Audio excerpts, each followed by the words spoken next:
comic Sir Billy Connolly has been making the world laugh for more than 50 years.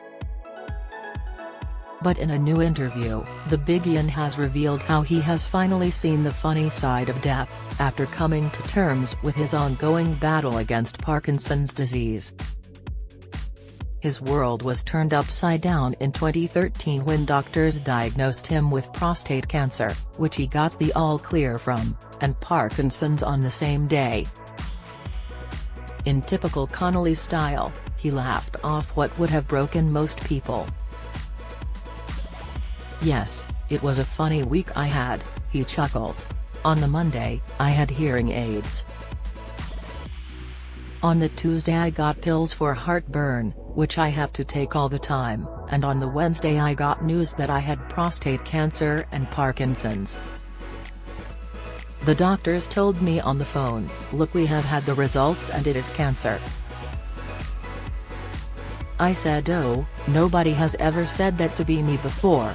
Revealing the first thing his wife did, Sir Billy added, "My wife Pamela Stevenson was standing behind me and gave me a cuddle.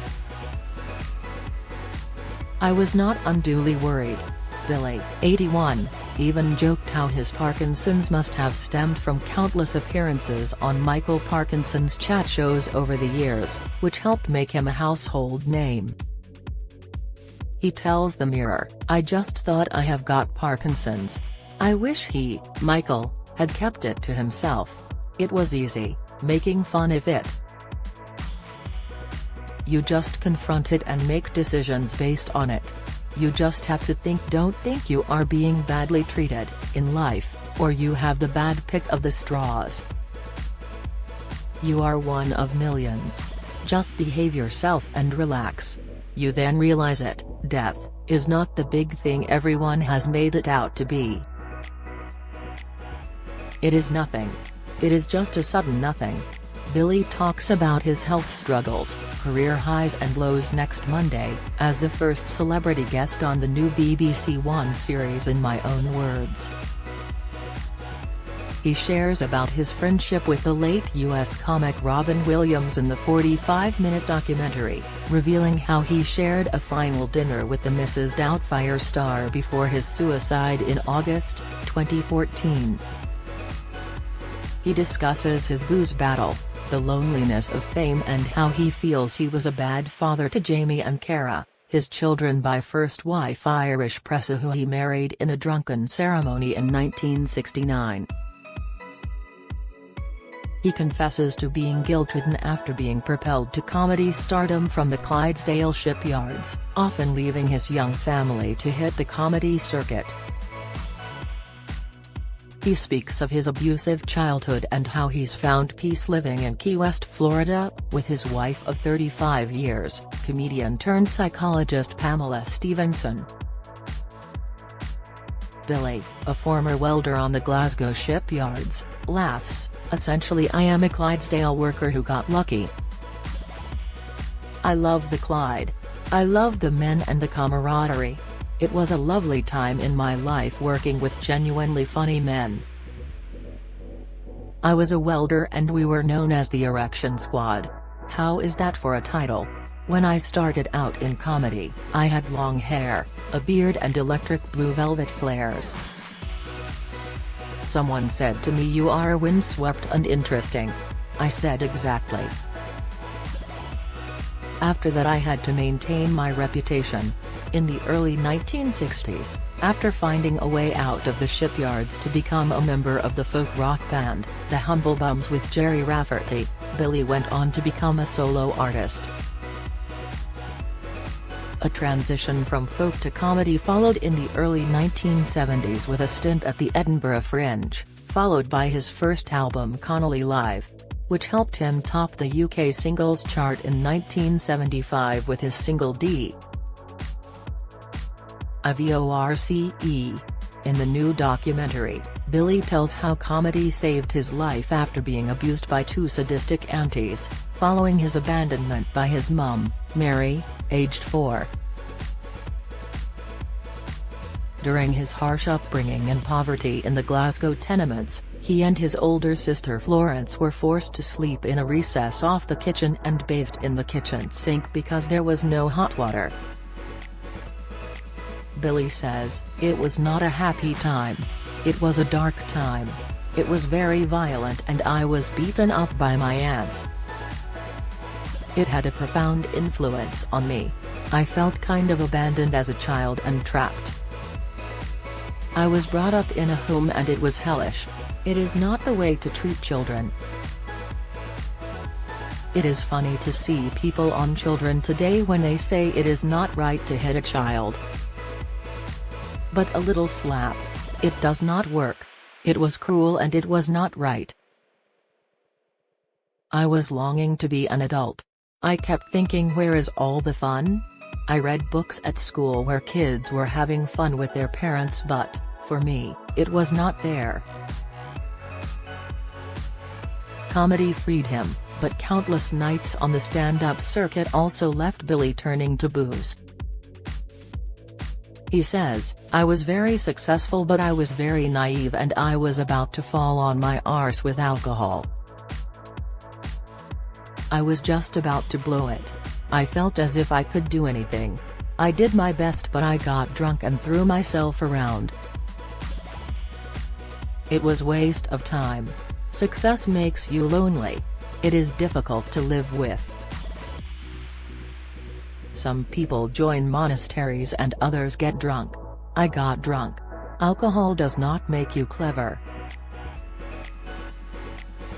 Once I was in a phone box and I could not find my way out. I mean, it is hardly Hampton Court maze, is it?" He reveals his saddest moment at the height of his success in 1980 to be doing the famous TV show This Is Your Life, then hosted by late TV star Yaman Andrews, who paid tribute to Billy's glittering career. But the comic says it was painful to be on the same show as his first wife Iris, who he later divorced in 1985, alongside his current wife Pamela, who was one of the surprise comedy star guests. He reveals, "My life was a mess at the time. My wife and I were not getting along and it was all coming in on me. I was not sure what to do about it. Love is easy. It is everything else that is hard. Love is the easiest thing in the world. It falls on you and devours you. All you can do is return it, but sometimes the world comes along and the world takes control.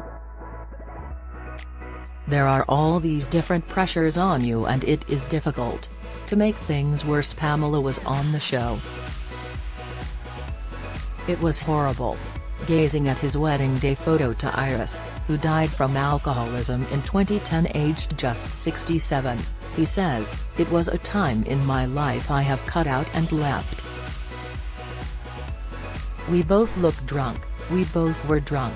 I got married in the government office in Glasgow. We had a horse and cart to take us there and we got half legless and I played a gig that night in Kilmarnock." Billy was saved thanks to fellow comic Pamela Stephenson, whom he met after a brief appearance on her BBC sketch show Not the 9 O'Clock News alongside Mel Smith, Griff Rhys-Jones, and Rowan Atkinson. Instantly taken by Pamela's zany sense of humor, Billy says, "When I did Not the 9 O'Clock News they were all off their heads. Pamela was a huge star at the time. She later came to see me in Brighton. I remember we were back in the hotel that night and she said, 'I am going to bed.' I just said, 'I will see you in a minute.' Little did I know that we would get married, grow up and have children." Today, the tranquil Florida island where they live helps Billy come to terms with his Parkinson's. He says, "Key West is great. Nobody bothers you. They don't care if you are rich or poor. Everybody gets along. There is a lot of relaxation in the air. Everyone is free. Everything is cool and the fishing is great. Sober for 40 years, looking out from the windows of his seafront home, he says, "Therapy saved my life. When I gave up alcohol I thought that will do me. I thought I might lose my wildness, but it is not wildness. It is pretend wildness. I don't have any regrets. I am perfectly happy." In fact, Billy says he is the luckiest man in the world thanks to his rock Pamela, and is proud he has not fallen off the wagon or become one of life's casualties. Despite his numerous awards over the years for a life in comedy, Billy says the top honor will always belong to the late American star Robin Williams, who once taught him that you don't have to be funny all of the time for people to like you. Remembering Robin, he says, "It was a lovely thing to meet him and think I am not alone, like there are other people trying to be funny without telling jokes." When he took his life it was the saddest day. Before he passed he phoned me and said let's have dinner. During the dinner he said I love you. He said do you believe me? I said of course I do. He said believe me, I love you. I thought it was weird for him to say that as it was not his usual thing and he was dead on the weekend. I always felt that was him saying goodbye. It was a sad day in my life, as I saw his whole career and it was stunning. He was like a rocket ship and it just took off. He was the best ever. Today, Billy looks back on his own comedy days with pride, admitting he can't believe the outrageous jokes he got away with in the early years, which would shock today's woke brigade. Thanking the late Michael Parkinson for help making him a star, he signs off, "The Parkinson Show made me. That was a great moment and I became a star. I did the show and I never looked back. I have to say, something happens to you on the way from the dressing room to the stage which is magical. That is how it feels, and you turn to the left and the audience is there. You wave and they just go crazy." Billy Connolly, in my own words, airs Monday, September 2nd, on BBC One at 10:40 p.m. Follow Mirror Celebs on Snapchat, Instagram, Twitter, Facebook, YouTube and Threads.